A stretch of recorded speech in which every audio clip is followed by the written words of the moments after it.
Due to realities of 21st century medicine and reimbursement, time in the hospital is getting shorter and shorter and shorter, and we're talking about same-day discharge and risk of mortality and readmission after elective ICD placement for primary prevention.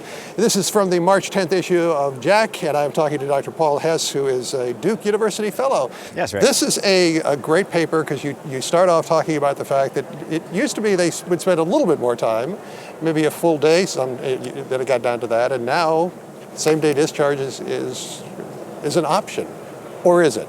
Absolutely. So that was actually one of the main questions of our paper. ICD placement has become a very routine procedure these days. About 100,000 are placed annually. And the current practice standard is largely to have the ICD placement take place on one day and have the discharge take place on the following day. And we have seen small studies that are single center looking at whether it would be possible to do a same-day discharge in a safe fashion. And one of the key questions of our paper was, is it possible to do so, A, and B, what are the current trends nationally? So outside of these single centers, what are are people actually doing this? And what we found is that approximately 5% of same-day discharges, approximately 5% of procedures these days are actually discharged the same day.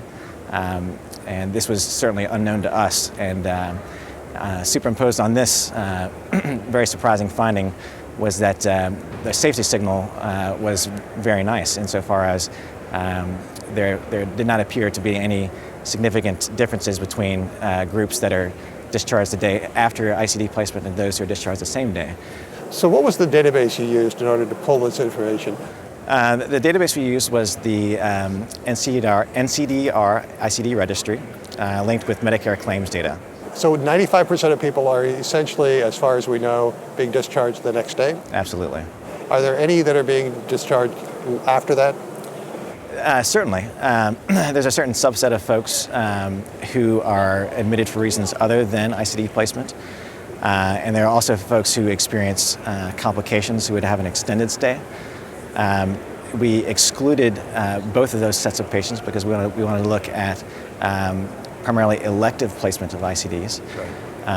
And then one of the important things to know about excluding those with longer stays due to complications is that by the nature of the design of our analysis, those patients would have been included in the non-same-day group, and therefore would have biased our results in the direction of safety for same-day discharge. Were you able to look at any of the characteristics of those who are discharged early? Is there any specific thing that you see in terms of age or comorbidities or anything?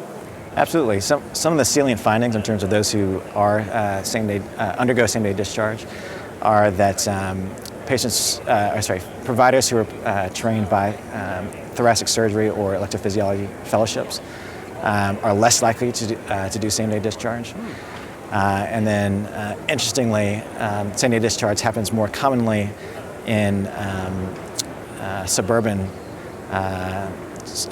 non-academic settings. Oh, wow, okay. So it certainly seems to be more common in those scenarios. Any idea over time, has this increased? So I suppose in absolute terms it has increased. So in 2006 it was 4.1% in terms of the prevalence. And in 2009, it had increased to 6.6%. So yes, there is a modest increase, but it certainly wasn't striking by any means. Well, now that they find that it's fairly safe, there may be more people joining that list. Absolutely. This could easily become a national trend. We have this in the March 10th issue of JACC, so please check this out. And it's by Hess and colleagues.